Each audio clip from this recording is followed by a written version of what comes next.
नमस्कार दोस्तों, स्वागत है आपका अपने YouTube चैनल प्रज्ञा एजुकेशन सोसाइटी में। दोस्तों, आज इंटरमीडिएट साइंस एनुअल एग्ज़ाम 2022 का हिंदी का एग्ज़ाम था और सभी विद्यार्थी एग्ज़ाम देके आ चुके हैं। तो चलिए हम लोग मिला लेते हैं कि कौन विद्यार्थी कितने प्रश्नों का सही से उत्तर दिए हैं। आज के वीडियो में मैं आपको 100 में 100 प्रश्नों का सही से उत्तर बताऊंगा। आप मिला लीजिए कि आपका कितना उत्तर सही है और कमेंट में ज़रूर बताइएगा कि कितना उत्तर सही हुआ है। दोस्तों, मेरे पास सेट एफ है, चाहे आपके पास कोई भी सेट हो आप मैच कर लीजिए। आपका क्वेश्चन वही है, केवल नंबरिंग चेंज किया गया है। तो मिला लीजिए कि आपने कितना सही सही बताया है। चलिए तो हम लोग शुरू करते हैं और देख लेते हैं सेट एफ के सभी प्रश्नों का उत्तर। सबसे पहला प्रश्न है, सौभाग्य शब्द का विलोम क्या है? तो जो पॉपुलर है, सौभाग्य का दुर्भाग्य होता है। ऑप्शन बी सही होगा। मैं फटाफट आंसर बताता हूं। पत्नी शब्द का पर्यायवाची क्या होता है? तो पत्नी को हम अर्धांगिनी भी बोलते हैं। ऑप्शन बी सही होगा।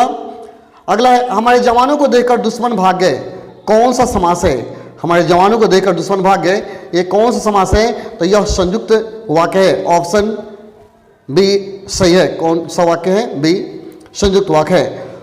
कहा जा सकता है कौन पदबंध है? कहा जा सकता है कौन पदबंध है? यह क्रिया पदबंध है। ऑप्शन डी सही है। अगला, चतुर्भुज शब्द कौन समास है? चतुर्भुज शब्द कौन समास है? तो चतुर्भुज एक द्विगु समास है। ऑप्शन ए सही होगा। नेक्स्ट, विकास शब्द का विलोम क्या होगा? विकास शब्द का विलोम क्या होगा? तो विकास का विलोम विकसित होता है। विकास शब्द का विशेषण पूछ रहा है, सॉरी, तो विकास का विशेषण विकसित होता है। ऑप्शन बी सही है। ठीक है। नेक्स्ट, संज्ञा सर्वनाम और विशेषण के अंत में लगने वाले प्रत्यय को क्या कहते हैं? संज्ञा सर्वनाम और विशेषण के अंत में लगने वाले प्रत्यय को तद्धित कहा जाता है। ऑप्शन ए सही है। यरल अव कौन व्यंजन है? यरल अव कौन सा व्यंजक है? तो यह अंतस्थ व्यंजन है। ऑप्शन सी सही है। हिंदी में अनुनासिक वर्णों की संख्या कितनी है? हिंदी में अनुनासिक वर्णों की संख्या कितनी है? तो 5 है। ऑप्शन डी सही है। दिगंबर शब्द का संधि विच्छेद क्या होगा? दिगंबर का संधि विच्छेद क्या होगा? दिक जोड़ अंबर। ऑप्शन ए सही होगा। मामा शब्द का विशेषण क्या होगा? मामा का विशेषण क्या होगा? तो ममेरा होगा। ऑप्शन ए सही होगा।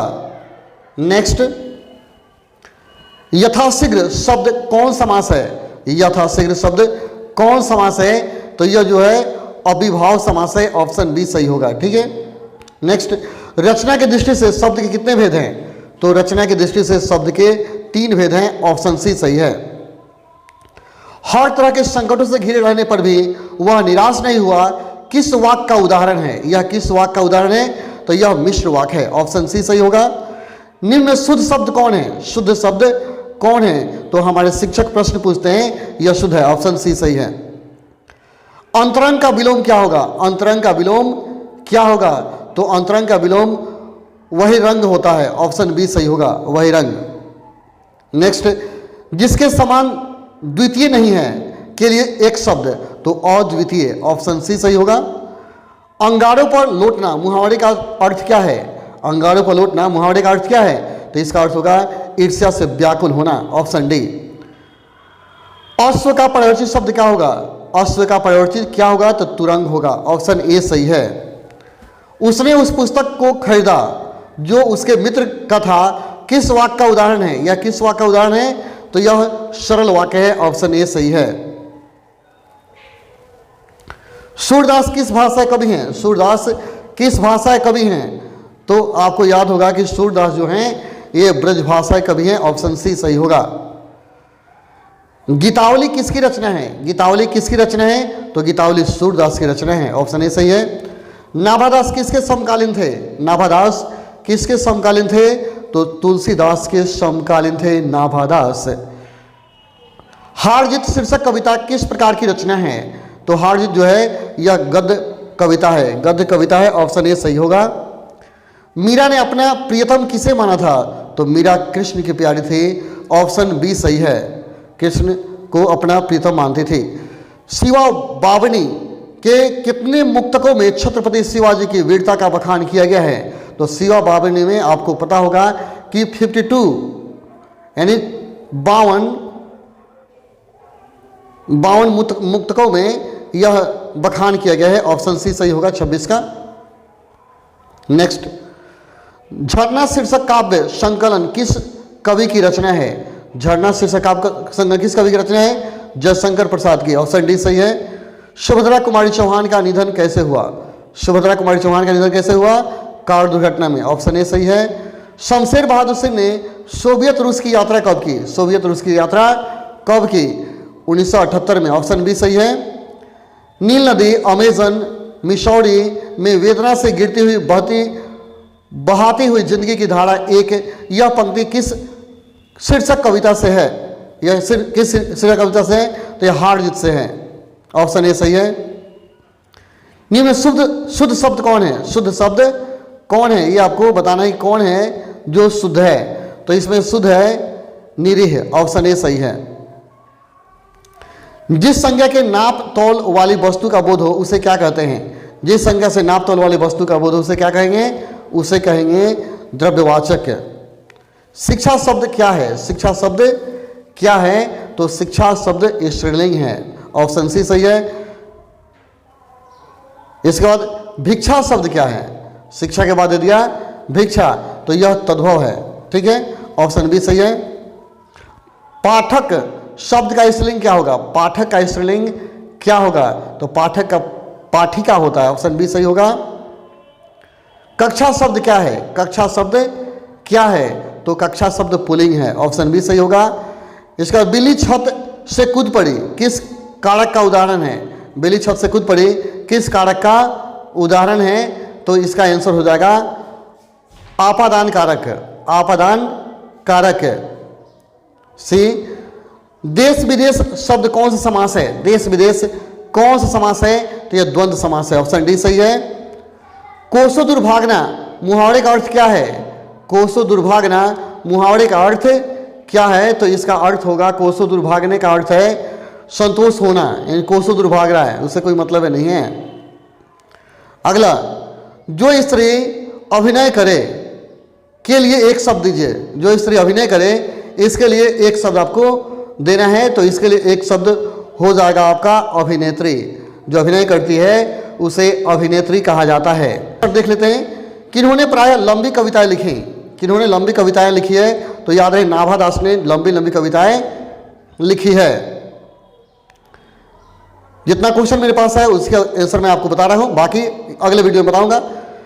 इबारत से गिरती मात्राएं शीर्षक कविता संग्रह किसकी रचना है?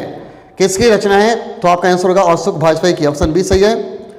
गांव का घर शीर्षक कविता के अनुसार पंचायती राज में कौन खो गए? पंचायती राज में कौन खो गए? तो ग्रामीण खो गए थे। ऑप्शन ए सही है। हारजीत शीर्षक कविता में मशक वाला क्या कर रहा है? तो सड़क सींच रहा है। ऑप्शन डी सही है। सर्कस का प्रकाश बुलवा शहर में कितनी दूर से आने वाला है? कितनी दूर से आने वाला है? तो आपका आंसर हो जाएगा ऑप्शन नंबर डी, 7 कोस दूर से आने वाला है। अशोक भाजपेयी जी ने कहाँ रहकर स्वतंत्र लेखन किया? कहाँ रहकर स्वतंत्र लेखन किया? तो आंसर होगा दिल्ली में रहकर। ऑप्शन बी सही है। प्यारे नन्हे बेटे को शीर्षक कविता का नायक कहाँ का रहने वाला है? कहाँ का रहने वाला है? तो आंसर होगा सी, भिलाई छत्तीसगढ़ का रहने वाला है। अगला है, लिखने के कारण शीर्षक निबंध किस लेखक की रचना है? किस लेखक की रचना है? तो ऑप्शन हो जाएगा आपका डी, रघुवीर सहाय की रचना है। गजानन माधव मुक्तिबोध अपने रचनात्मक जीवन में किन 2 प्रधान वैश्विक विचारधाराओं के संसर्ग में आए थे? तो आंसर हो जाएगा ऑप्शन नंबर सी, प्रयोगवादी एवं प्रभाववादी। 70 है, नील जल में या किसी की गौर झिलमिल देह जैसे हिल रही हो, यह पंक्ति किस शीर्षक कविता की है? तो यह है ऑप्शन बी सही है, उषा की है। चंद्रशेखर शर्मा गुलेरी किसके अभिभावक बनकर मेयो कॉलेज अजमेर में गए थे? तो ये आपका आंसर होगा खेतरी के नाबालिग राजा जयसिंह के। ऑप्शन सी सही है। बातचीत शीर्षक निबंध के अनुसार रस का समुद्र किनकी बातचीत में उड़ा चला जाता है? तो आपका ऑप्शन हो जाएगा ए, 2 हम सहेलियों की बातचीत में। नेक्स्ट, उसने कहा था शीर्षक कविता में यह किसने कहा कि उद्यमी उठ शीघ्र में कोले डाल? तो इसका आंसर हो जाएगा option number A, Bir Singh Wazira Singh, option A सही है। जयप्रकाश नारायण मार्क्सवादी कब बने? मार्क्सवादी कब बने? तो आंसर हो जाएगा डी, 1925 में मार्क्सवादी बन गए थे। जयप्रकाश नारायण का पुकार का नाम क्या था? तो इनके पुकार का नाम था बाउल, ऑप्शन डी सही है। अर्धनारीश्वर शीर्षक पाठ हिंदी साहित्य की कौन सी विद्या है? तो ये हिंदी साहित्य की रेखा चित्र है। बचपन में खेलने के लिए सचिन और हीरालाल वात्स्यायन ने कौन सा नाटक लिखा था? तो उन्होंने नाटक लिखा था ब्रजसभा, ऑप्शन ए सही है। रोज शीर्षक कहानी में मालती मिट्टी का बर्तन गर्म पानी में क्यों धो रही है? तो मालती जो है वह खाना रखने के लिए धो रही है, ऑप्शन ए सही है। भगत सिंह का जन्म कहाँ हुआ था? तो भगत सिंह का जन्म हुआ था 28 सितंबर 1907 में, ऑप्शन ए सही है। प्रेम के पीर के कवि कौन है? प्रेम के पीर के कवि कौन है? तो जायसी प्रेम के पीर के कवि हैं, ऑप्शन डी सही है।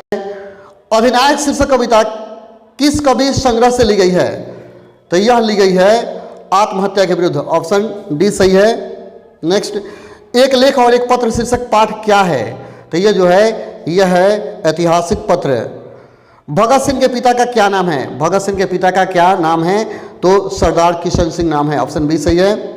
ओ सदानीर शीर्षक पाठ के अनुसार सन 1962 की बाढ़ का दृश्य किन्होंने देखा? उन्हें रामचरितमानस में किसके क्रोध रूपी नदी के बाढ़ याद आई होगी? तो इसका आंसर होगा सी केकई के। ओ सदानीरा पाठ के अनुसार गांधी जी ने आश्रम विद्यालय कहाँ स्थापित किए थे? तो उन्होंने स्थापित किया था सासाराम भभुआ में, ऑप्शन बी सही है। मोहन राकेश किस आंदोलन के प्रमुख हस्ताक्षर थे?